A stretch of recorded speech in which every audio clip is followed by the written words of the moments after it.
In episode 9, we talked about what it takes to make an app, but we left out a really important role, and that's of the product manager. That's what today's episode is all about, and we're really happy to be joined by David Short, an actual living, breathing product manager. Thanks for having me.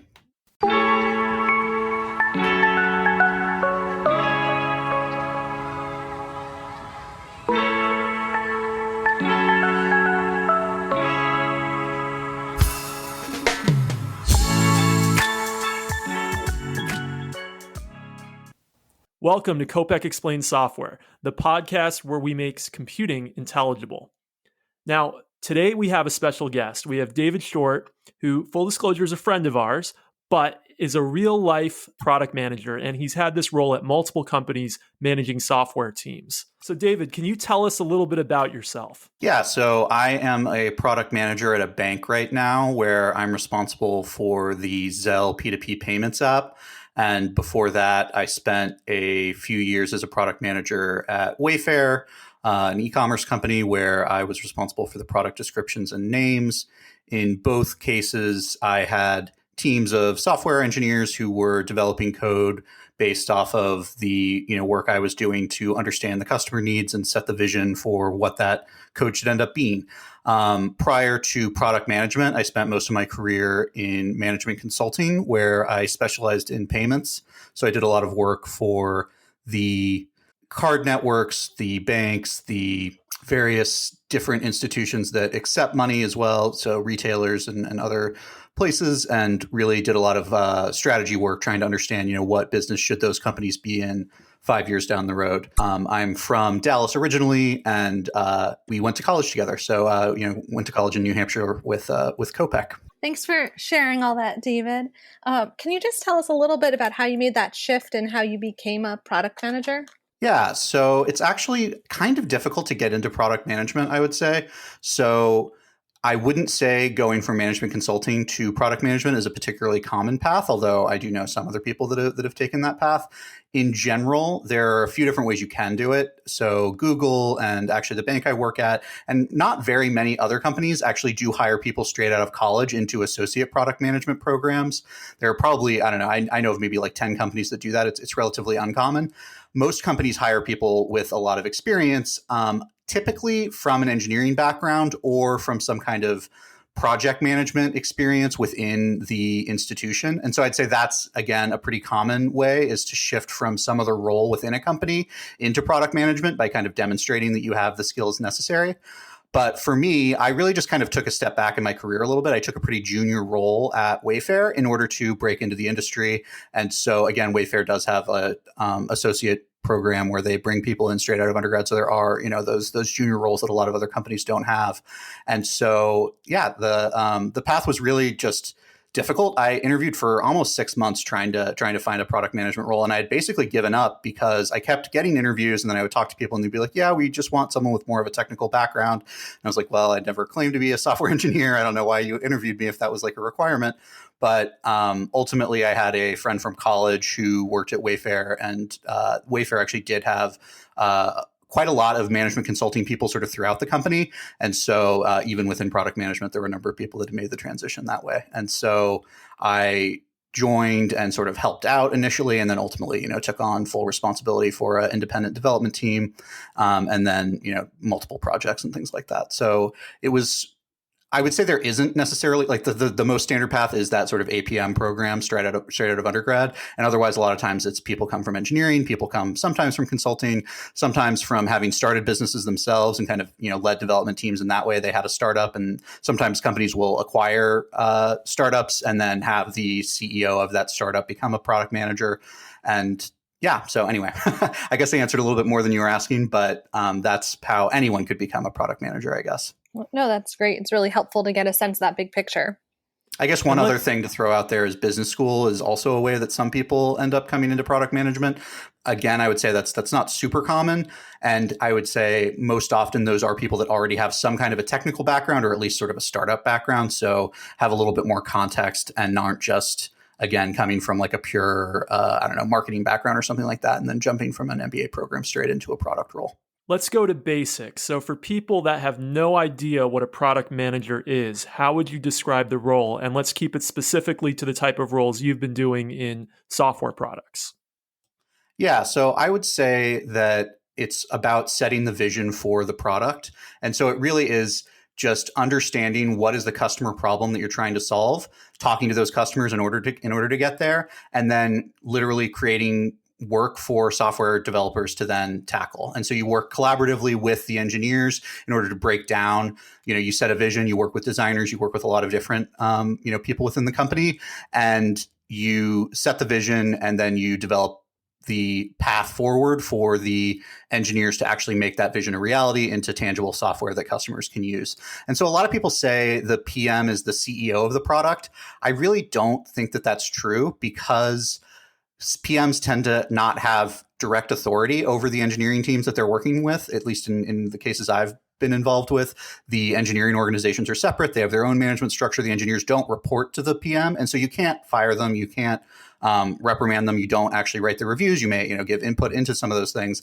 And so it's more of I like to think of it, and it's probably because of my background, as a consultant of the product. So you're sort of leading and influencing without the direct authority. And so you do a lot of analysis in order to understand what's the most valuable thing that team of developers could be doing, given the mandate that has been set for and largely established by the product manager. So as someone who doesn't have a software development background, what do you think are some of the important things for a non-programmer or a non-software developer to know when you're working with a team of software developers, and to know about just programming and software engineering?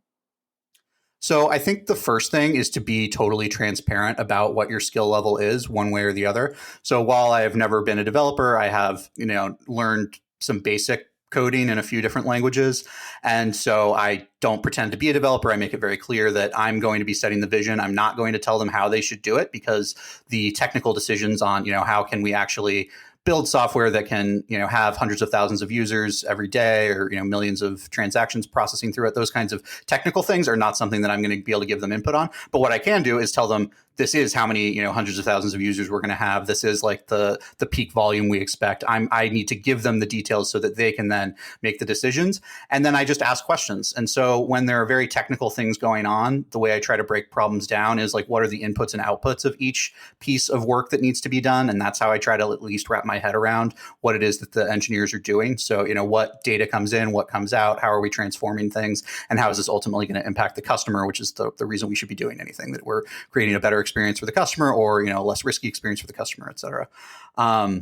In terms of the technical sort of specific things that I've learned over time, I'd say testing was a big part of it that I didn't necessarily understand beforehand. I was sort of thinking just about manual testing, but all of the automated testing that developers can do in terms of unit tests, integration tests, regression testing, et cetera, is something that ends up taking a lot of the developer time, and it's just not something that I expected coming in. The architecture is another area of the technical space where I probably do get a little bit more involved. So, when we're really just saying, how do we structure this, I think I just have a way of looking at things that I think can be helpful to the developers to understand, the quickest steps, can we remove this piece of the infrastructure because we don't actually need that. We're just passing, information through, and we're not making any transformation here. And so, sometimes I'm wrong when I ask those questions, but at least I think having the less technical depth can sometimes be helpful, because you'll just ask the dumb question that the developer just drew it that way because it's the way he built something else in the past, but it wasn't, it may have been necessary then, but it might not be now. And then I would say that the big thing to really focus on is defining the functional and non-functional requirements for a developer whenever you're asking them to do something. And so the functional, the example I like to use for this is you could write a ticket in a way that you were expecting a bicycle, but the developer ends up creating a car, right? So you don't just say I need something to, travel 10 miles. You tell them that it needs to be less than $100 or whatever. You set constraints. You say, I only need to be able to go, I need to be able to do it within an hour. I don't need to be able to do it within, 5 minutes or whatever.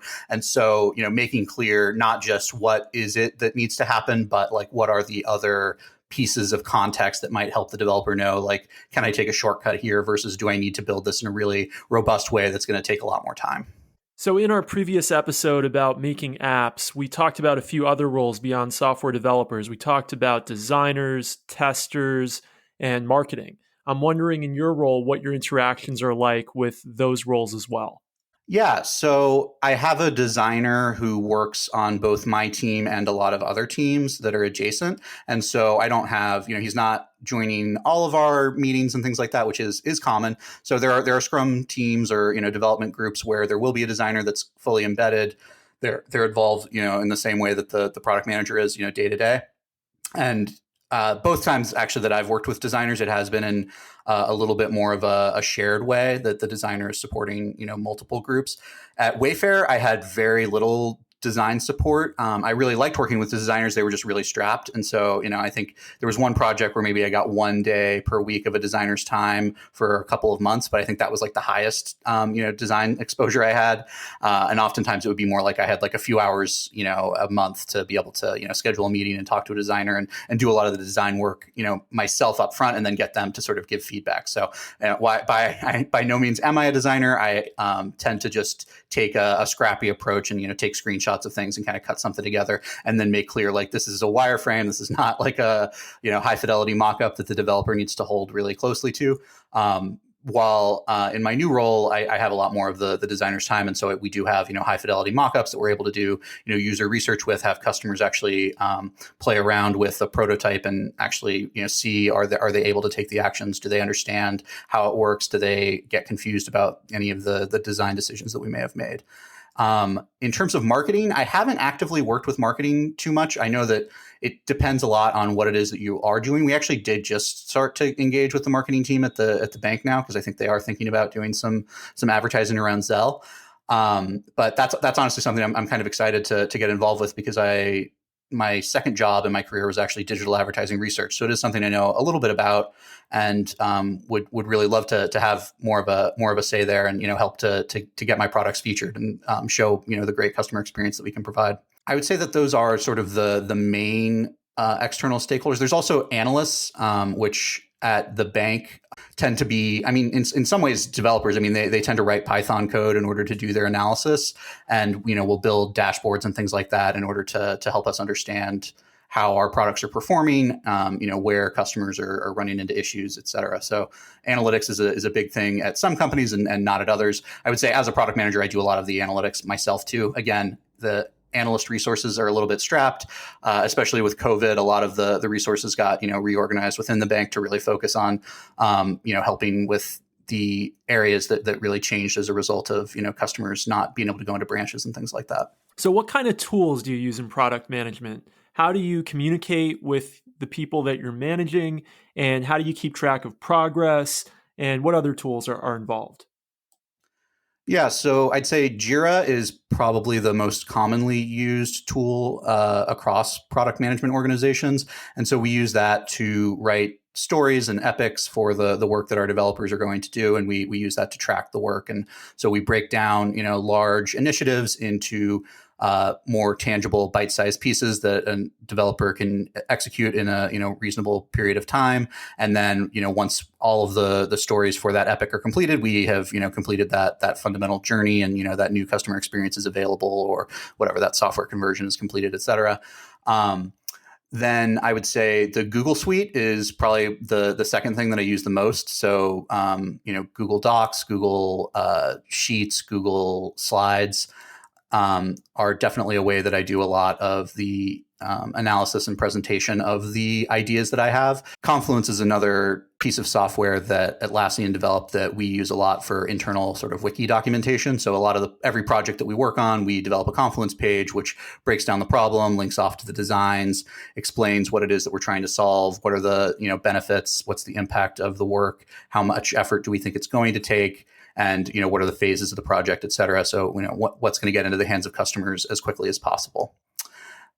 Outside of that, Slack and Zoom are definitely a very heavily used these days, especially. So a lot of communication. I would say that honestly is a big part of the product manager job. Really is just communication, getting everyone aligned on what it is that the team is going after, not just the developers, but other people within the organization. That this is what these engineers are focused on. This is what customer experience we're going to expect as a result, and these are the successes that we're expecting based off of the work that we're doing in the future. Figma, InVision, and Mural are various pieces of software that designers have used and that I've worked with a little bit. Right now, we're mostly using Figma for our designs. Mural is a piece of software that we've been using to do remote whiteboarding sessions, and I've really enjoyed working with it. The designers on my team have introduced it to me, and I found it really useful because obviously, I've actually never met any of the people that I'm working with right now. I joined fully remotely. And so a lot of the meetings and ceremonies we would have with the engineers, we would have a whiteboard and we would sort of diagram out architecture and things like that.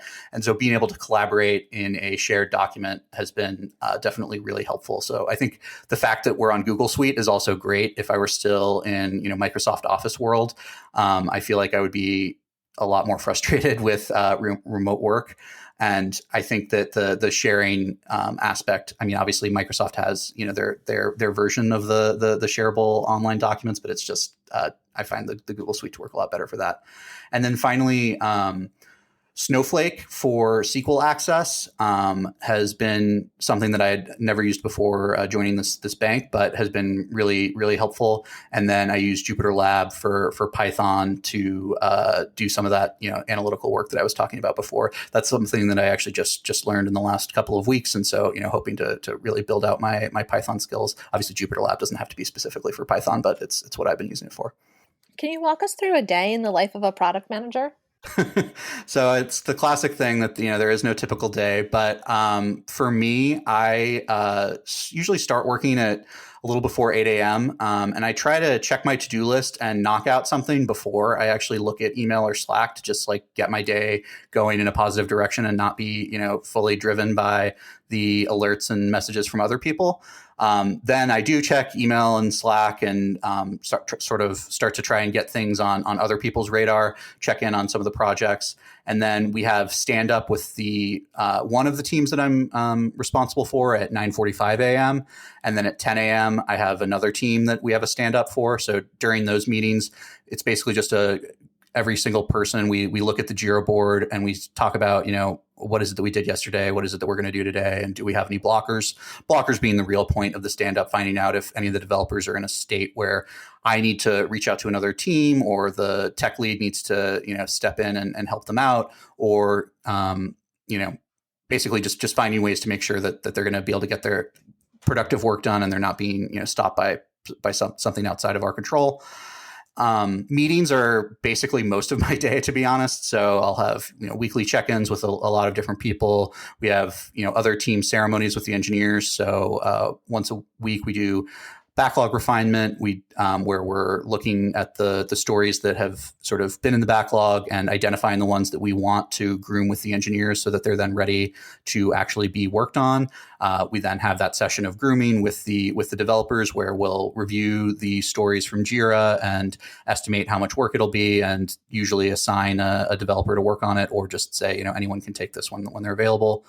We do retro every 2 weeks. And so during the retrospective, we really just try and understand, what went well, what didn't go well, are there things that we want to change, and, understand that everything that we're doing is flexible. So what is it that, we can change about the way that we're working to be more effective?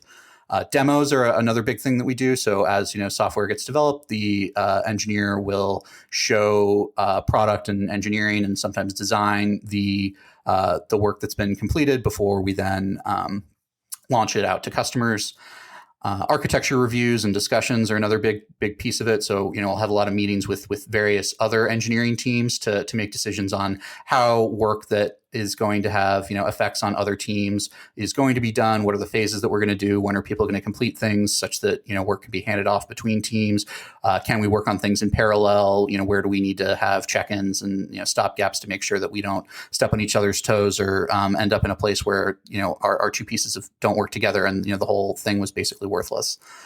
And then I'd say documentation is another big piece of the job. So writing out, user stories. What is it that we want customers to be able to do? Developing user flows. What are the actions that they're going to need to take, and the sort of back end processes that are going to need to happen simultaneously in order to enable that.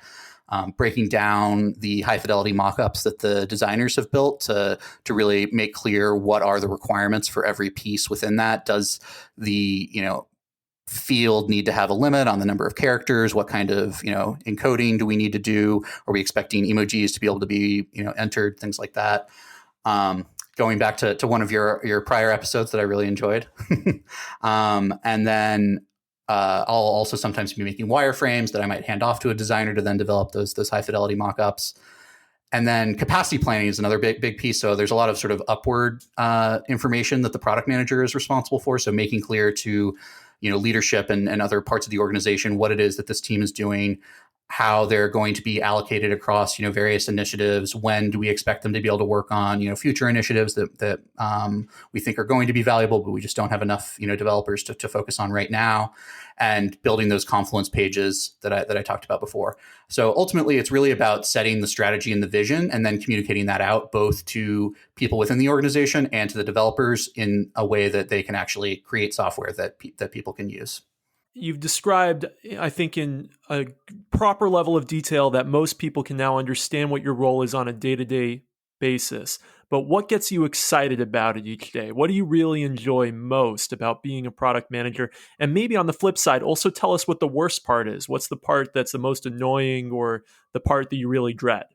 So I would say the best part of being a product manager is launching software. So I love that I get to actually put something out there into the world that hundreds of thousands of people are using. And I get to see that, in consulting previously, I would spend a lot of the same, effort on developing really similar analysis of like, what is it that we should be going after? What's the most valuable thing? But all I would produce is a PowerPoint, and then I would hand it off to the company, and maybe we would see, some impact from that down the line. But a lot of times you just didn't really ever hear anything about it. As a product manager, all the work that I do tangibly gets into the hands of like real users. And that's the part that really makes it exciting for me. It also makes it very stressful because while I can, delight hundreds of thousands of people, I can also break the tools of those people as well. And so that can be very stressful. So, ultimately I'm on call 24 hours a day. If our software goes down, obviously there's an engineer who's on call as well. And I'm going to be relying a lot on that engineer to, roll back whatever it is that we deployed that led to that breaking change. But that is a big difference too, that I never had to deal with as a consultant. The impact was there, but it was not as big in both directions, both positive and negative, in the sense that you just didn't see that tangible. If I'm not solving something right now, like people are really being hurt directly. I would also say that at a bank, there's a lot of top-down direction around cybersecurity, which I think is really important and it makes sense. But it's just like a little bit annoying that as a product manager, I get a lot of, direction on what we have to do from a security perspective, as opposed to just what we'd like to do from like a customer experience perspective. So obviously it's really important that we do invest in that cybersecurity. So I totally understand why we are doing those things. But I've just, in previous roles, I didn't have so much direction from sort of a top-down organization that was, directing that, we need to upgrade this to a new version because it's risky, or we need to, change the way that we're tokenizing data to like an even more secure way, things like that are, I think, great. Ultimately, our customers losing their data is, again, one of the things that really stresses me out. So it's absolutely great to invest there. It's just, and it's not something that I'm an expert in. So having other people to tell me what it is that we should invest there, like, totally makes sense. But it does a little bit suck that you have that lack of control a little bit. That I would say, probably more than 40% of the work that we've done since I've joined this team has been that kind of cybersecurity work that I didn't really have control over, just had to say, yep, we should work on that. That's important. And we need to protect our customers' data. So what advice would you have for someone who wants to break into product management or is interested in this field? So I would say learn to code is probably the the first thing that I would recommend. I'm not honestly a developer, but I think that it will make the path into product management easier if you do have at least some capabilities. Not that you need to be, a full stack engineer or anything, but just have a little bit of a understanding of how what it is the developers are doing, such that you can at least ask the right questions and be a little bit more understanding when bugs come in, because you'll have experienced it yourself and you get like how difficult it is. And it's not that they are bad at what they're doing. It's just an inevitable fact of, making something complex. Outside of that, I would say I just read a lot. So, there are a lot of books about, cracking the PM interview. There's a lot of like design resources that I think are good. So learning to code, learning to design a little bit at least. So, I read The Design of Everyday Things, and ultimately talk to product managers. And then the real answer is that it depends on where you are. So if you're an undergraduate, then you can apply to Google, you can apply to Facebook, you can apply to some of these APM programs. If you are later in your career and you don't have a engineering background at all, again, I would recommend learning to code a little bit. And then probably what you're going to have to do is go to a company where there are product managers and then prove to them that you can do it. So you may take, a role in operations or analytics or, some other related field that's not actually product management, but where you're going to have access to product managers. And there they can see how talented you are and that you have that skill set of being able to understand the strategic vision, being able to, develop a clear vision for the future and be empathetic to customers and able to really understand what it is that their problems are so that your developers can solve those problems. Well, thanks so much for being on the show, David. I think you've really given our listeners a good sense of what it's like being a product manager and how they interact with software developers. How can our listeners get in touch with you? And is there anything that you'd like to plug? Yeah, so you can follow me on Twitter at David G. Short, and I have a website, productandpayments.com, where I write mostly about the books that I've read, but also about product management and some of the experiences that I've had there. So that would be where you can find out more. And I'm also going to plug that we co-host another podcast together called Business Books and Company, and you can find out more about it at businessbooksandco.com. Well, Rebecca, what a great week interviewing David. How can our listeners find us on Twitter? So we're at Kopec Explains, KOPECXPLAINS.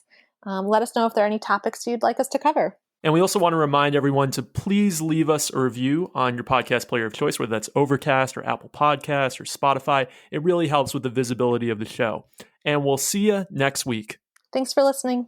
Thanks for having me.